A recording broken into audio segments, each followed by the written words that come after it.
আচ্ছা গাইস, আপনি কি কখনো কল্পনা করছেন আমাদের ফ্রি ফায়ার গেমটার এই অবস্থা হয়ে যাবে? কখনোই কল্পনা করেন নাই।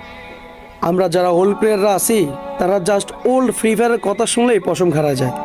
আগের সং, আগের গেম প্লে, হিপ হপ দেখলে এই মামা হিপ হপ পড়ছে, একটা স্ক্রিনশট মার, ক্রিমিনাল পড়ছে। আরে বন্ধু, আজকে শুক্রবার, ডকটেক পূরণ করতে হইব।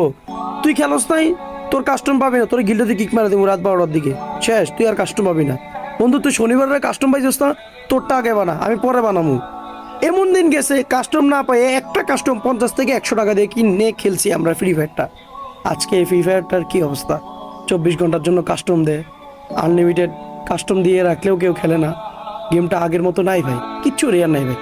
সত্যি ভাই, আমাদের গেমটা কি ছিল আগে? আমরা যদি কোনো হিরোইক, এক স্টার হিরোইক না, জাস্ট প্লাটিনাম ডায়মন্ডের কথাই বলি, উঠলে ভাই নিজেরে নিজে কিং ভাবতাম। আর এখানে যদি আজকে মাস্টারও উঠে যায়, কোনো ফিলই পাই না। সত্যি ভাই, old free fire miss you, খুব মিস করি আগের বন্ধু বান্ধবগুলা, আগের গেম প্লেগুলা, আগের ফিলিংগুলো।